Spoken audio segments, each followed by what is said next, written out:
qu'aujourd'hui, qu'en Israël, on va enterrer son chef de guerre, son ex-premier ministre Ariel Sharon, héros populaire dans son pays, criminel de guerre pour les Palestiniens. Arik, donc, diminutif d'Ariel Sharon, sera inhumé à 14 heures avec les honneurs militaires dans sa ferme familiale du sud d'Israël, non loin de la frontière avec la bande de Gaza, faut-il le préciser. Bonjour Luc Rosenzweig. Bonjour Marc. Vous êtes journaliste, ancien journaliste à Libération, ancien rédacteur en chef du Monde, aujourd'hui journaliste à Causeur, biographe d'Ariel Sharon, une biographie publiée en 2006 chez Perrin.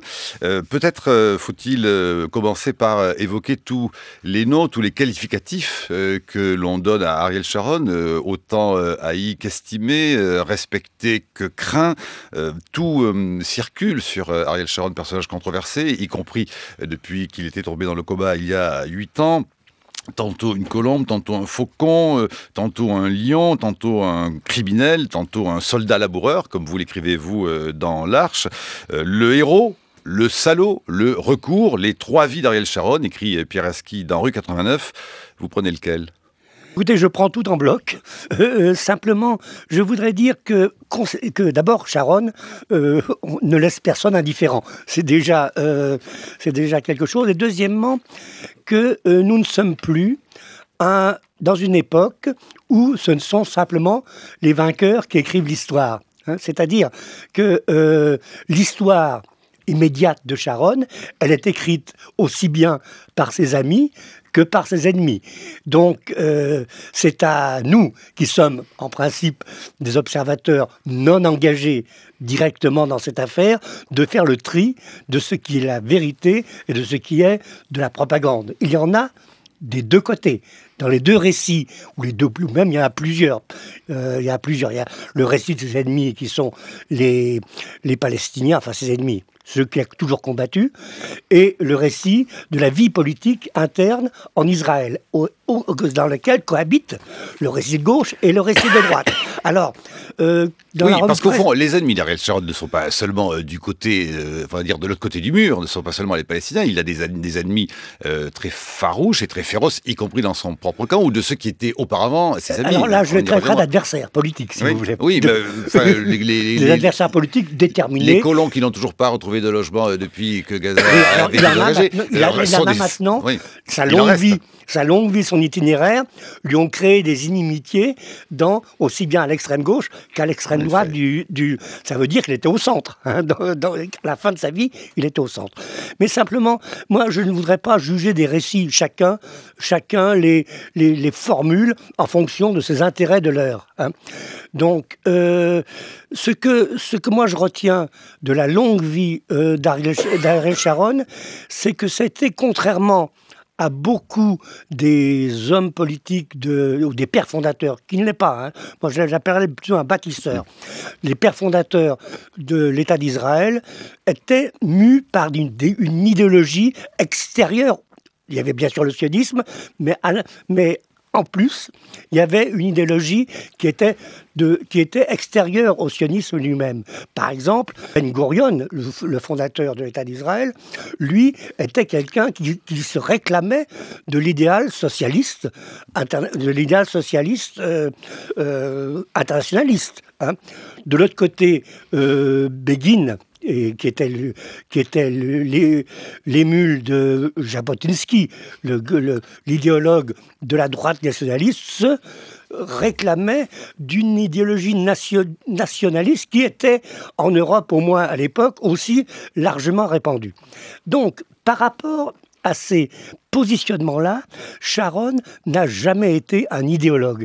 Sharon a toujours eu une vision simple du sionisme, c'est-à-dire nous avons le droit d'être là, d'y défendre notre position et d'y remplir la mission que Herzl nous a assignée, point barre. Le contenu idéologique et politique de son sionisme était très rudimentaire. Et vous dites ni idéologue, et vous rajoutez aussi dans votre article notamment paru dans l'Arche, ni religieux. Pas du tout. Ce qui est extrêmement important. Beaucoup ont confondu, d'ailleurs, encore aujourd'hui, l'assimile, si vous voulez, aux colons messianiques pour qui c'est la rédemption de la terre d'Israël qui est le but du sionisme. Non, s'il a été, disons, en alliance avec ces ultra-religieux, au moment où il a établi des implantations en Cisjordanie, c'est parce que c'était d'un point de vue de stratège militaire. Il pensait que l'armée ne suffisait pas à défendre un sol et qu'il fallait également des habitants. Et qui était prêt à y aller, ce n'était pas la gauche de Tel Aviv, c'était les religieux. Il n'a trouvé que cela. Mais jamais, jamais, il n'a fait la moindre concession lorsqu'il est au pouvoir aux partis religieux, alors que Ben Gurion, par exemple, a toujours laissé une grande partie de la vie sociale aux religieux pour avoir la paix dans ce domaine-là. Alors, Jürg Rosenzweig, nous évoquerons bien sûr, notamment en deuxième partie, nous aurons plus le temps du débat avec Bruce Couturier, puis au téléphone de Leïla Chaïd, les questions qui fâchent, si j'ose dire, le terme est faible, les questions qui restent extrêmement présentes. Sharon sur sa figure de ce qu'il considère comme vraiment un criminel, avec notamment quand même l'affaire de 82 et le massacre de Sabra et Shatila, dont il s'est lui longuement d'ailleurs expliqué, y compris dans une biographie. Nous verrons tout ça avec vous. J'aimerais tout de même quand même, pour être sur l'actualité, savoir comment vous interprétez le fait que, si l'on en croit les correspondants de presse sur place, il n'y ait pas, après tout, une énorme effervescence autour de la dépouille mortelle d'Ariel Sharon, et puis vous soumettre quelques, justement, réflexions, enfin quelques exemples de ce que donnait Thomas Cluzel dans la presse du jour, où on le présente tout de même, y compris du coup en Israël, et quel que soit le média vers lequel on se tourne, à la fois on le voit comme baroudeur, charmeur, trompeur, ne connaissant que le langage de la violence, ou encore comme un César israélien. Mais peut-être d'abord, là, le manque, a priori, de ferveur, il s'explique par le fait Les Israéliens avaient fait leur deuil depuis longtemps. Le choc émotionnel le concernant dans la population a été au moment où, en pleine action, il a été frappé par cet AVC, cette hémorragie cérébrale. Après, donc, on est passé à l'ordre du jour politique, et Sharon revenait. On n'en parlait pas beaucoup, simplement. Ou alors on en parlait parfois en pensant qu'il était au fond déjà mort, comme Benjamin Netanyahou en 2011, qui avait fait une gaffe en bénissant la mémoire d'Ariel Sharon alors qu'il était... Oui, c'est-à-dire c'était un lapsus révélateur. C'est-à-dire que le deuil de Sharon s'est fait petit à petit avant qu'il soit mort. Mais il n'empêche que s'il y a... quelles que soient les opinions, je parle en Israël, positives ou négatives, qui sont émises sur lui, personne ne conteste que ça a été un grand de la politique et de la vie militaire israélienne. C'est-à-dire que l'État lui doit beaucoup. Alors, il y en a qui critiquent certaines parties de son existence ou de son activité, de son action, ça on en parlera tout à l'heure, mais l'idée qu'il est aux côtés... non pas des fondateurs, mais des autres bâtisseurs de l'État, comme Yitzhak Rabin, comme Menahem Begin, qui est le fondateur, lui, enfin, qu'il a été une des personnalités qui a donné son visage actuel à Israël, n'est contesté par personne. Alors, est-ce qu'il faut, pour comprendre la biographie et la vie d'Ariel Sharon, se pencher justement sur sa biographie? Vous l'avez, écrite, justement, entre autres, Luc Rosenzweig. Et cette part biographique, tout à l'heure, Thomas Cluzel y faisait allusion. Peut-être votre titre, le titre de votre article dans l'Arche résume-t-il ce que vous voulez dire? Le soldat laboureur. Il n'est donc pas anodin de resituer le petit Ariel Sharon dans une ferme, avec cette histoire, le rappelait Thomas Cluzel, de clôture, de chien de garde? Oui, absolument.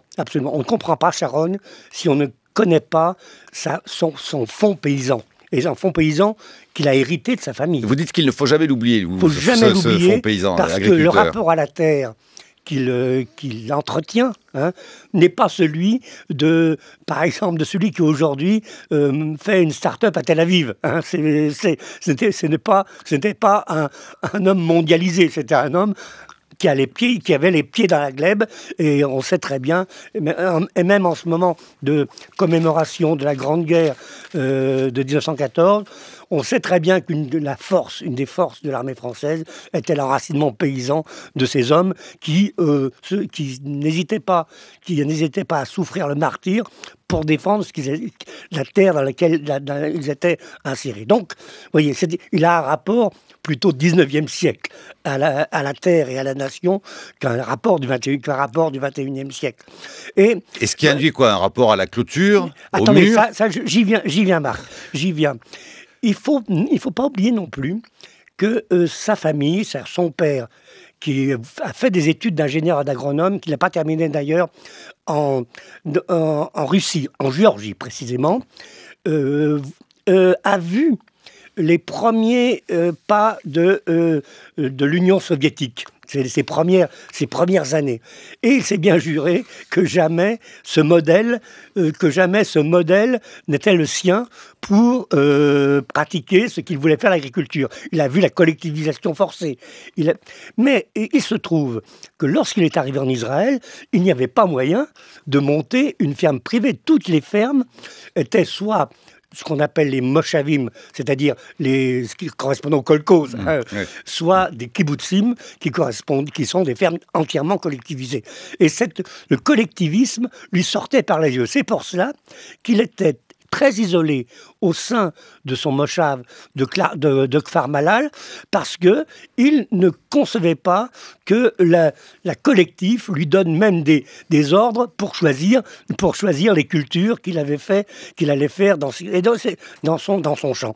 C'est pour cela qu'ils étaient très isolés, et Sharon en a souffert quand il était petit, parce qu'il n'était jamais invité chez les voisins, alors qu'on connaît que cette vie collective est une vie où les gens se mélangent beaucoup. Ils étaient très isolés. Et cela pour des raisons idéologiques. Et c'est pas par hasard que lorsque ça a été possible et qu'il a eu suffisamment d'argent, il a fondé le plus grand domaine agricole en Israël, privé en Israël, où il va être enterré aujourd'hui. Oui, donc il retourne au fond dans la terre qu'il a mis au monde. Je voudrais tout de même vous soumettre cette fois, c'est la croix du jour qui rappelle cet article de David Grossman en janvier 2006, au moment où même vous publiez votre biographie d'Ariel Sharon.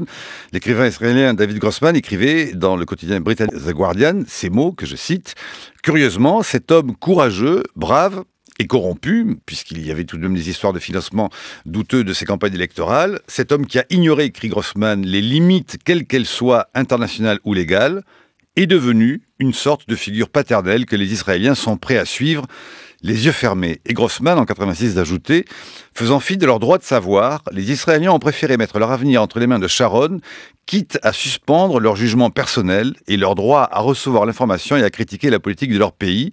La majorité des Israéliens a dit à Sharon: on vous fait confiance pour faire ce qui est bien pour nous, et on ne veut surtout pas en connaître les détails. » Luc Rosenzweig. Oui, et il n'est pas le seul. C'est-à-dire, si vous voulez, il y a aussi l'homme Sharon que l'on connaît mal, parce que pour bien le connaître, il faut être israélien, il faut parler hébreu, il faut avoir fait l'armée. Et je me souviens, quand j'ai écrit cette biographie, j'avais été rencontrer l'un de ses plus fermes opposants, qui est Yossi Beilin, l'ancien conseiller de Pérez, celui qui a l'artisan des accords d'Oslo. Et Yossi Beilin m'a raconté l'histoire suivante, c'est-à-dire qu'il était lieutenant, c'était à l'époque, dans les années 80, 70, il était lieutenant dans l'armée, et il m'a dit: j'ai appris que Sharon, à ce moment-là, il allait être nommé général de la section de l'armée dans le nord d'Israël, dont je faisais partie. J'ai sauté de joie. Et pourtant, il était déjà politiquement marqué. J'ai sauté de joie parce que c'était l'homme en qui les soldats avaient confiance, pour des raisons que je pourrais vous expliquer, mais ce serait un peu long à expliquer. Mais en tout cas, que être dans les mains de Sharon, ça voulait dire, en tant que soldat, et c'est quelque chose pour un Israélien, l'armée, parce que c'est le peuple. Hein. Être dans les mains de Sharon, c'est être dans des mains sûres. Hein. C'était un homme qui rassurait.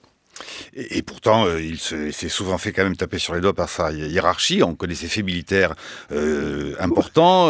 Oui, mais ça, la hiérarchie, ses subordonnés avaient plus confiance en Sharon que dans certains membres de la haute hiérarchie militaire. Ça s'est révélé dans toute son ampleur au moment de la guerre du Kippour. Parce que souvent tout de même, ses supérieurs, lui, parlaient à propos de Ariel Sharon d'insubordination. Et puis il y aura donc bien sûr ensuite, et ça nous le verrons, c'est encore un autre sujet important que nous gardons pour 8h15 et avoir le temps de, évidemment, le déplier, le 1982, le massacre de Sabra et Shatila. Luc Rosenzweig, d'un mot, vous diriez au fond que Israël aujourd'hui est façonné d'une façon extrêmement, si j'ose dire, charonienne, c'est-à-dire à la fois les combats et à la fois la paix, c'est-à-dire que dans le discours, les Israéliens disent vouloir la paix, et dans les faits, ils votent en général pour des partis qui n'y contribuent pas vraiment. Alors, il y a deux questions dans cette posée. Donc, je vais être très bref. Il a marqué, oui, alors si je devais prendre un seul exemple, pour lequel il a marqué indéfectiblement l'histoire à venir d'Israël, c'est qu'il a mis fin au rêve du grand Israël en construisant la barrière de sécurité. Et ça, on pourra en s'expliquer plus longtemps plus tard, mais ça, c'est ce qui reste pour l'avenir de son action.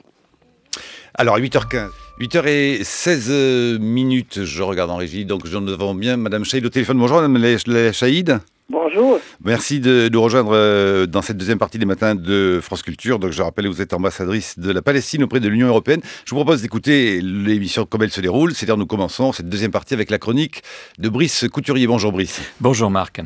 Oui, même pour une armée aussi peu conventionnelle que celle d'Israël, Sharon était tout de même excessivement non conformiste, écrit Edward Luttwak, l'un des plus prestigieux analystes américains sur le site de Project Syndicate. Et c'est vrai que le bulldozer, comme il était surnommé, était un pragmatique, mais du genre imprévisible, au point de changer brutalement de cap et d'exaspérer ses supérieurs dans l'armée, plus tard de désarçonner ses partenaires en politique. Né en Israël de parents originaires de Biélorussie, il a 20 ans lors de la proclamation de l'indépendance en 1948 et combat pour défendre son pays lors de la première guerre israélo-arabe. Par la suite, il prend la tête de l'unité 101, chargée des représailles en territoire arabe après chaque attaque de Fedaïn. C'est sous son commandement que cette unité très spéciale se rend coupable d'un massacre de femmes et d'enfants dans le village de Kibia. Il participe ensuite à l'opération de Suez de 1956. Durant la guerre des 6 jours, en juin 1967, il remporte une victoire décisive à Katef en faisant sauter le verrou très puissant que l'armée égyptienne avait installé sur la voie d'accès au Sinaï. Mais cette victoire, il l'obtient en prenant des risques insensés. Ses troupes prennent d'assaut les tranchées égyptiennes tandis que ses parachutistes neutralisent une artillerie égyptienne dont la puissance de feu était très supérieure à celle de ses propres blindés. Durant la guerre du Kippour, c'est peut-être son initiative qui sauve l'État d'Israël de la défaite. C'est en tout cas ce que prétend l'un de ses biographes, David Landau. Il traverse le canal de Suez et fait passer de l'autre côté autant d'hommes et de matériel que possible. Ses supérieurs, jugeant l'initiative trop hasardeuse, lui ordonnent de faire demi-tour et de se replier. Prétextant des difficultés de communication, il désobéit et fonce en avant. Et c'est lui qui avait raison. Ses troupes détruisent les batteries anti-aériennes égyptiennes sur leur passage et prennent à revers 2 des principales armées ennemies. Lorsqu'il entre en politique, c'est donc en tant que héros militaire, mais aussi avec une réputation d'officier supérieur indiscipliné, à la manière de son grand rival, Yitzhak Rabin. Mais comme ce dernier, ce faucon va se mettre à dos la droite nationaliste en faisant les concessions qu'il juge nécessaires. Sharon est d'abord l'un des artisans de la première victoire électorale du Likoud en 1977. Ministre de l'Agriculture de Begin, il va favoriser les implantations israéliennes dans les territoires occupés. Mais devenu ministre de la Défense en 1982, le même Sharon participe au démantèlement des colonies installées dans le Sinaï qu'Israël décide de restituer aux Égyptiens en 1982. La même année, il lance Tsahal dans une des opérations les plus risquées au Liban afin d'en chasser l'OLP de Yasser Arafat. Il fait le siège de Beyrouth, bombarde Beyrouth-Ouest, secteur musulman. Sa carrière politique paraît compromise lorsque le rapport d'enquête de la Cour suprême israélienne établit sa responsabilité indirecte directe dans les massacres commis par ses alliés phalangistes chrétiens dans les camps de réfugiés palestiniens de Sabra et Chatiya, en représailles à l'assassinat du jeune président Bachir Gemayel, son allié. Des manifestations monstres dans les rues de Tel Aviv exigent sa démission et l'obtiennent. Pourtant, il va reconquérir une à une ses positions perdues en politique jusqu'à devenir Premier ministre en 2001, ministre du Logement dans le gouvernement Shamir. C'est lui qui supervise l'installation de colons à Gaza et en Cisjordanie. Il s'oppose aux accords d'Oslo entre Yitzhak Rabin et Yasser Arafat. Aux élections de 1996, il passe encore pour le chef de file de la droite dure et il prend la tête de l'opposition conservatrice après l'échec électoral du Likoud en 1999. Comment expliquer alors son revirement complet de 2004, puisque c'est lui qui décide le retrait unilatéral d'Israël de la bande de Gaza? En tous les cas, il est alors conspué par ses amis du Likoud qui l'accusent de brader les territoires conquis au prix du sang versé. Mais Sharon, le pragmatique, ne croit plus au rêve du grand Israël. Mais il ne croit pas non plus que les Palestiniens veuillent la paix.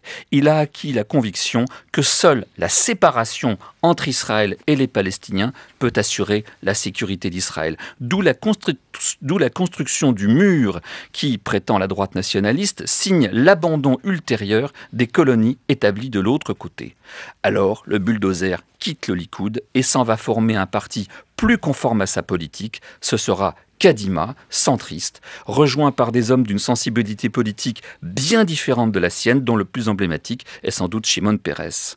Aujourd'hui, Kadima ne représente plus grand-chose dans le paysage politique israélien, 2% des voix. Même Tzipi Livni, l'héritière, l'a quitté pour s'en aller créer son propre parti Atnoa. Alors quel autre héritage laisse le bulldozer? La chronique de Brice Couturier sur franceculture.fr, Luc Rosenzweig et puis bien sûr Laïla Chaïd.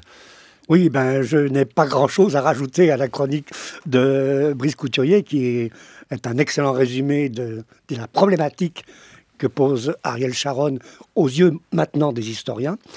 Je voulais simplement apporter quelques précisions. Lorsque vous parlez de son action du ministre du Logement, ce n'est pas simplement les implantations qui sont importantes pour l'avenir d'Israël, c'est surtout l'intégration réussie de 1 million de juifs soviétiques qui sont arrivés à ce moment-là et dont il s'est démené comme personne pour faire en sorte qu'ils soient le mieux possible intégrés dans ce pays, dans cette société, qui lui ont donné une nouvelle force à la fois humaine et d'intelligence dans ce pays. C'était toute petite précision. Alors, Laïla Chaïd, il nous faut bien sûr avoir aussi le point de vue, si j'ose dire, de l'autre côté du mur avec vous, et je ne vous demanderai pas de vous lancer peut-être dans un hommage vibrant à la mémoire d'Ariel Sharon, mais que représente-t-il pour vous encore aujourd'hui, même 8 ans après, au fond, le fait qu'il était dans le coma et qu'on a appris sa mort il y a avant-hier? Est-ce que pour vous, Ariel Sharon reste l'homme de l'irréconciliation? C'est lui qui a choisi cette position, puisqu'il n'a jamais vraiment voulu faire la paix avec les Palestiniens. Et je dirais qu'à défaut d'avoir été jugé pour ses crimes de guerre par la Cour pénale internationale, c'est l'histoire qui le jugera aujourd'hui, l'histoire qui doit être encore écrite. Mais je voudrais commenter quelque chose que M. Couturier a dit, en se demandant pourquoi il a fait ce que M. Couturier appelle une concession à Gaza, en retirant les 8000 colons qui étaient. Je pense que le monde entier a mal lu la vraie motivation. Sharon est avant tout un militaire et sa loyauté va avant tout à l'armée. Il a été formé à l'armée depuis 1948, il est resté loyal à l'armée jusqu'au bout. Et il a retiré les colons parce qu'il a très vite compris, surtout les années précédant le retrait, que pour protéger 8000 colons, il fallait envoyer 2000 officiers de l'armée israélienne, dont beaucoup se faisaient attaquer parce qu'ils étaient là en tampon entre 1,5 million de Palestiniens résidents de Gaza et ces 8000 colons. Et il a retiré ces colons parce qu'il a compris très vite, parce que c'est un homme intelligent, qu'il vaudrait bien mieux concentrer l'effort sur la Cisjordanie et Jérusalem-Est, où il a appelé les jeunes à occuper les collines. Il continue à le faire malheureusement aujourd'hui. Et surtout, où il a construit le mur qui, contrairement à ce que dit M. Rosenzweig, il ne reconnaît pas l'État palestinien. Au contraire, il annexe les plus grandes colonies, ça veut dire Ariel au nord, Ma'ale Adouim à l'est de Jérusalem et le Gush Etzion au sud de la Cisjordanie, et empêche la création de l'État d'Israël, de l'État de Palestine, puisqu'il le divise en 3 bantoustans qui ne sont plus reliés les uns aux autres. Donc les Palestiniens garderont de Sharon, contrairement à leur mémoire de Rabin, l'homme qui a fait la guerre à Oslo, qui a fait la guerre à l'option des 2 États, tandis que Rabin restera dans la mémoire des Palestiniens comme l'homme qui a vraiment essayé de défendre le compromis historique qu'Arafat aussi a choisi des 2 États. Vous voulez dire qu'au fond, Ariel Sharon, quand il se dégage de Gaza et qu'il est salué pour ça, c'est en fait quelque chose qui ressort plutôt d'une sorte de duplicité, effectivement. Non, c'est de la stratégie cohérente. Je dirais que Ben Gurion a voulu faire de Sharon l'homme des sales besognes. L'unité 101 dont parlait M. Rosenzweig. Pourquoi il la fabrique, Ben Gurion? C'est parce qu'il ne veut pas que ce soit l'armée israélienne qui fasse la sale besogne. Exactement comme Sharon en 82 fait des phalangistes ceux qui font la sale besogne pour qu'on n'entache pas l'image morale de l'armée israélienne, du peuple israélien. Et donc, je pense que c'est l'homme qui a été l'homme des sales besognes à Kibia, comme aussi l'a dit M. Couturier, et puis à Sabra et Chetelem, aussi à Gaza en 67. Mais il est par ailleurs quelqu'un qui est très déterminé et qui effectivement est un laïc et pas du tout un religieux, et donc il n'a pas de velléité lorsqu'il sent que pour que son armée, celle qui est sa vraie patrie, survive, il faut qu'il retire ceux qui mettent en danger les soldats à Gaza, surtout qu'il comprend très bien, parce qu'il est intelligent, qu'il n'y a pas d'avenir pour la colonisation israélienne dans la bande de Gaza, étant donné qu'il y a 1,5 million de citoyens qui ne vont pas disparaître comme en 48. Et donc il fait la stratégie et l'idéologie classique du sionisme, c'est-à-dire d'accaparer le plus de territoire, mais sans population. Et ça, il l'applique en Cisjordanie. C'est pour ça qu'il construit le mur, pas sur la frontière entre la Palestine et Israël, mais à l'intérieur des territoires palestiniens, annexant les plus grandes colonies et faisant en sorte que ce sera très compliqué d'établir vraiment entre le mur et l'économie existante l'État palestinien à venir. Luc Rosenzweig. Oui, je suis d'accord avec beaucoup de choses qu'a dites Leila Chahine. Écoutez, dites donc, la paix avance. Non, pas tout à fait quand même. Notamment sur l'intelligence d'Ariel Sharon. Mais je voudrais quand même lui préciser que l'unité 101 était une unité régulière de l'armée israélienne, où il y avait un État qui dépendait de l'état-major, et c'était pas, comme vous semblez l'indiquer, une bande d'irréguliers. Hein. Ben Gurion, sur ce qu'il dit de Sharon comme étant, comme l'a dit d'ailleurs M. Couturier, quelqu'un qui n'a jamais obéi aux ordres et qui non seulement il s'est révolté contre les ordres de ses supérieurs, il a entraîné Begin dans une aventure très meurtrière au Liban, il a menti à Alexander Haig et ça a fini par le désastre non seulement du massacre terrible des civils à Sabra et Shatila, mais la destruction... Je répondais simplement sur la 101, on parlera du Liban plus tard, si vous voulez. Begin, la presse israélienne a dit que Sharon était responsable de l'état de dépression totale de Begin et de sa mort après l'aventure du Liban en 82, qui a été une tache noire dans l'histoire de l'armée israélienne. Luc Rosenzweig. Oui, attends, je ne voudrais pas faire de Ariel Sharon un pacifiste. J'ai même pas trouvé de lettre apocryphe de Mandela qui le prouve. Mais simplement, je comprends tout à fait la position de Mme Chahine parce que Ariel Sharon a fait obstacle à certaines visées palestiniennes sur comment devait être le territoire entre la Méditerranée et le Jourdain. Deuxièmement, je voudrais dire que la différence, la coupure qu'elle fait entre l'armée et la nation en Israël n'est pas pertinente, car tout le monde sait bien que cette union de l'armée et de la nation n'est pas... il n'y a pas de coupure, il n'y a pas de généraux putschistes en Israël. Voilà. Leila Chahine. Je revendique de différer sur votre analyse. La preuve en est tous les refusniks de l'armée israélienne qui refusent de servir dans les territoires, quitte à aller même en prison à cause de leur choix courageux de refuser d'aller être des soldats d'occupation militaire. Et je vais vous dire, ce qui fait la délimitation du territoire, c'est ni les Palestiniens ni les Israéliens, monsieur. C'est le droit international. Les territoires occupés, c'est tous les territoires que l'armée israélienne a conquis après le 5 juin 67, qui ne sont reconnus par aucun État du monde, à commencer par les États-Unis. Et c'est pour ça que nous, en 88, lorsque de manière totalement unilatérale, nous déclarons l'État palestinien et nous reconnaissons l'État d'Israël, nous le reconnaissons frontière de 67 et nous proclamons notre État en exil dans les territoires occupés de Cisjordanie, de Jérusalem-Est et de Gaza. Brice Couturier. Moi, je voudrais faire un parallèle entre Sharon et Bismarck. Pourquoi ? Parce que au début du 19e siècle, l'Allemagne se pose la question de ses frontières. Sera-ce une grande Allemagne, la grosse Deutsche Lösung, ou sera-ce une petite Allemagne, la Kleine Deutsche Lösung? À l'époque, beaucoup d'Allemands, nationalistes allemands, pensent que la grande Allemagne seule est viable et qu'il faut donc s'attaquer au territoire des Habsbourg. Bismarck dit non, ce n'est pas possible, il faut faire une petite Allemagne. Or, la conversion de Sharon me semble du même ordre. Sharon est un homme qui appartient à la droite nationaliste israélienne, qui a toujours rêvé en réalité de Eretz Israël, c'est-à-dire que les territoires qui ont été conquis par la guerre ne seront pas restitués. Sharon comprend à un tournant de sa vie au début du XXIe siècle que ce n'est pas viable. Il construit donc le mur qui a été très mal interprété en Occident par les ennemis traditionnels d'Israël comme une volonté d'instaurer un apartheid. En réalité, il s'agit de prendre acte du fait que le grand Israël n'est pas possible, qu'un jour il faudra concéder effectivement les territoires aux Palestiniens. Il accepte l'idée d'un État israélien et du coup, effectivement, d'un Palestinien, et du coup, évidemment, il est repoussé par les siens pour des raisons politiques parce que la droite israélienne continue à rêver au grand Israël. Sharon, qui est un réaliste comme Bismarck, lui comprend que ce n'est pas possible. Luc Rotenzweig. Oui, alors peut-être, attendez, je vais aller la Chaïd parce que... Oui, je vous en prie, allez-y. Sauf, monsieur Couturier, que ce qui reste de la Cisjordanie, une fois que le mur est là, ça veut dire aujourd'hui, ce n'est pas un État palestinien.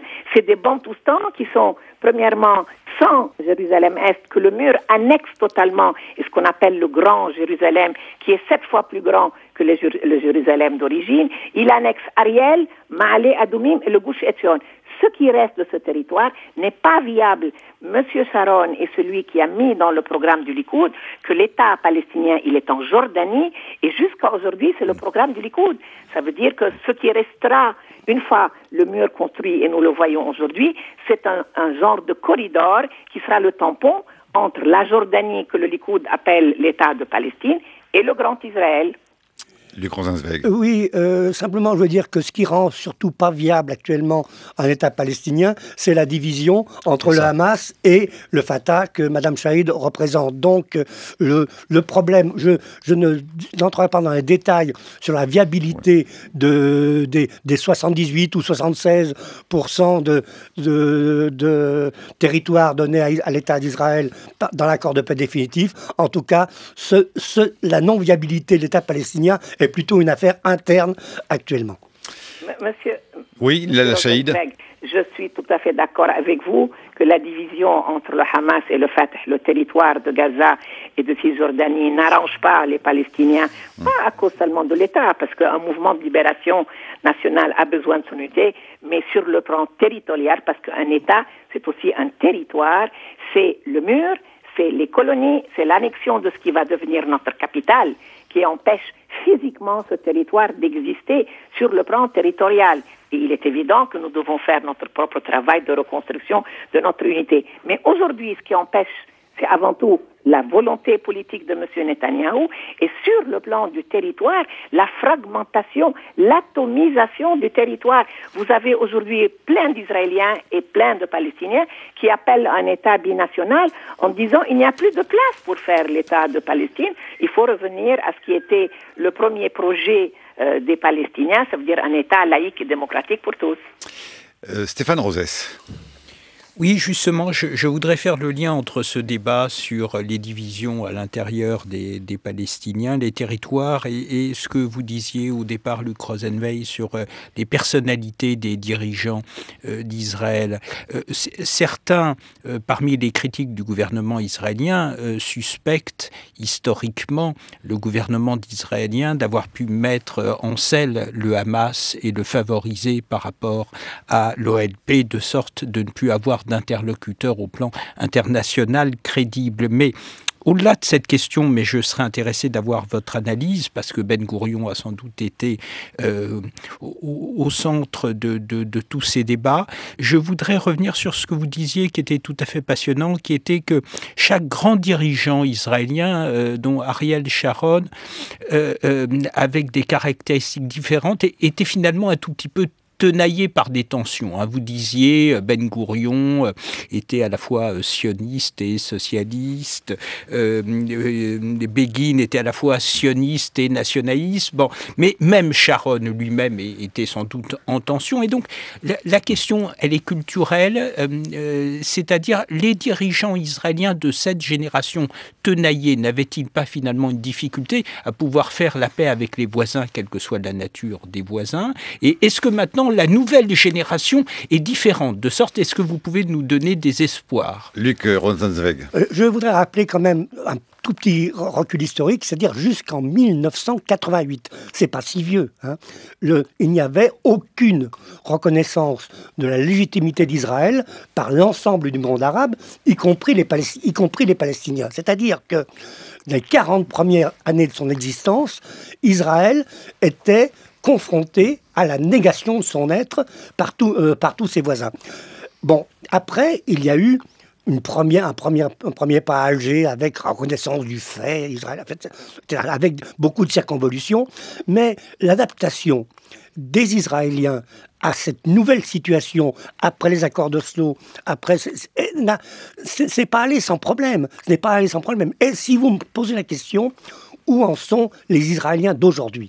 Les Israéliens d'aujourd'hui, c'est un pays qui a formidablement évolué au point de vue économique, au point de vue sociétal, etc. Et lorsque vous parlez à l'Israélien de la rue aujourd'hui, il dit « je ne veux plus entendre parler de ce qui se passe de l'autre côté de la barrière de sécurité. Je veux les effacer de mon existence. » Je sais, c'est naturellement totalement impossible, mais leur vision est une vision mondialisée.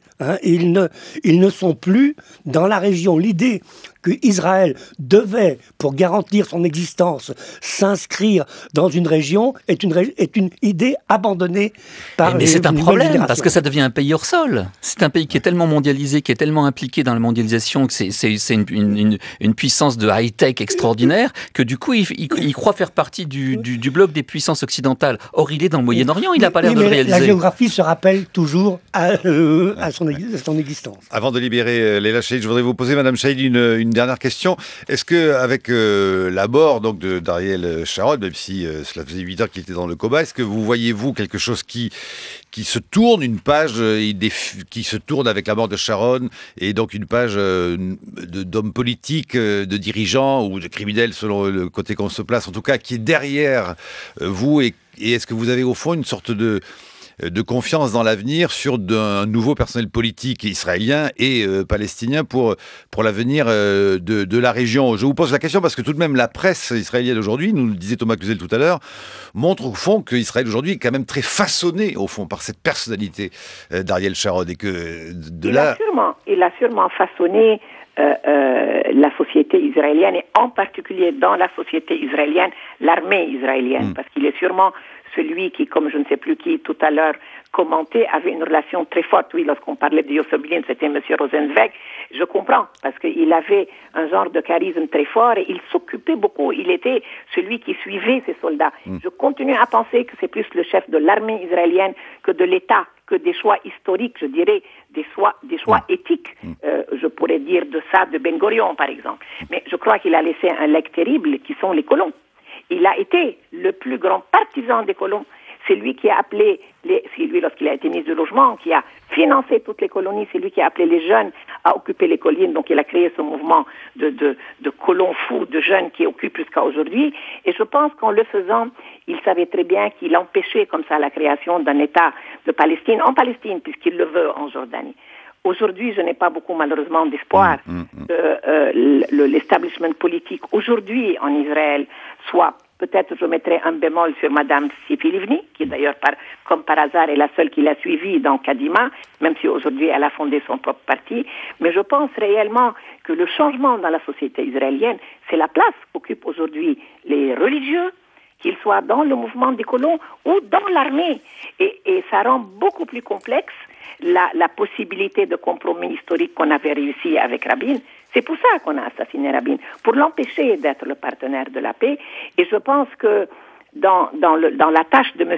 Kerry qui continue à essayer de ramener les négociateurs sur la table, la colonisation et en particulier l'annexion de Jérusalem-Est est le conflit majeur qui empêche l'entente aujourd'hui entre le président Abbas et M.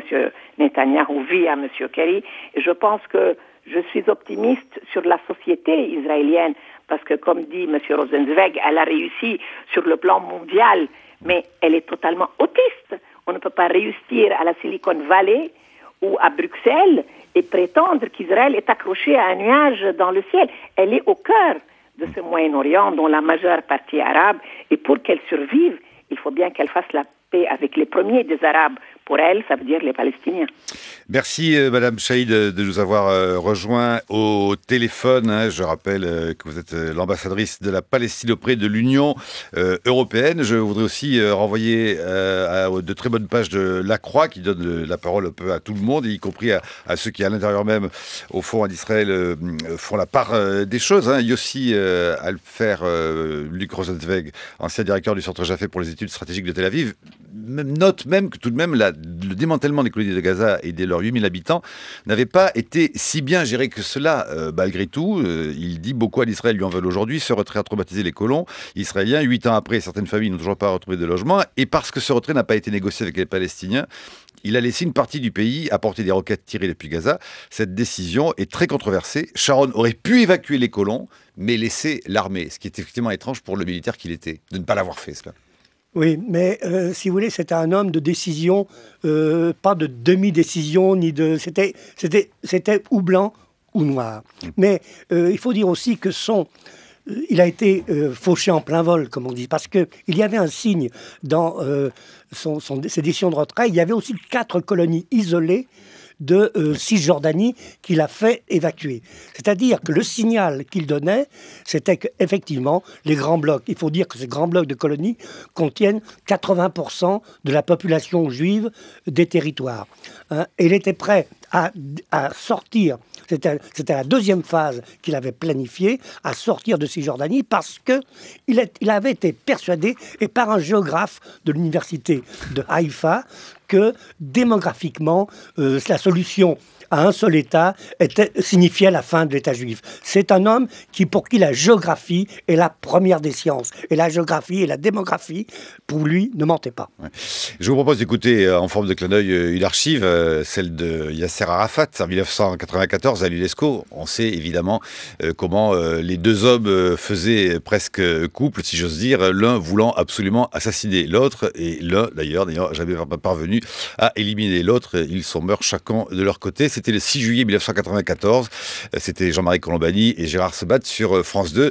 On posait la question à Yasser Arafat si au fond il s'inquiétait des oppositions qui se faisaient jour à l'époque chez les Palestiniens. Et voici du coup ce qu'il répondait, ne craignant pas d'opposition d'aucune façon. Maintenant, pour ce qui est des menaces, bon, laissons faire. N'avez-vous pas entendu dire M. Sharon dire qu'il avait tenté par 14 fois de m'assassiner? Sharon, à lui tout seul, 14 fois. Et vous savez que je me suis rendu dans notre terre occupée après l'occupation israélienne en 67 et en 68. J'étais pourchassé d'un lieu à l'autre. Et puis je suis quelqu'un de croyant. Personne n'est maître de sa vie. Personne ne peut vivre plus longtemps que son destin. cette foi est une force. Personne ne peut plus vivre plus longtemps que son destin. Étrange phrase aujourd'hui de 1994. Étrange phrase qui résonne évidemment 8 ans après le coma d'Ariel Sharon et donc son décès. Merci Luc Rosenzweig. La toute dernière petite question. Quel est l'héritier? Cela dit, aujourd'hui, y en a-t-il un pour le meilleur et pour le pire, je ne sais pas, mais en tout cas, y a-t-il un héritier digne de ce nom d'Ariel Sharon en Israël aujourd'hui? C'est-à-dire, Ariel Sharon est un homme d'une autre époque. Si moi je devais donner l'héritier qui représente l'Israël moderne aujourd'hui, ce serait Yair Lapid, qui a récupéré d'ailleurs la plupart des votes de Kadima, du parti d'Ariel Sharon lors des dernières élections, qui est un homme qui correspond mieux à la sociologie israélienne d'aujourd'hui. Merci Luc Rosenzweig. Je rappelle donc que vous avez publié, on la trouve toujours, j'imagine, votre biographie. Je pense qu'elle n'est pas encore au pilon. Voilà. Ariel Sharon, donc publié chez Perrin et Philippe Baudouin, le réalisateur.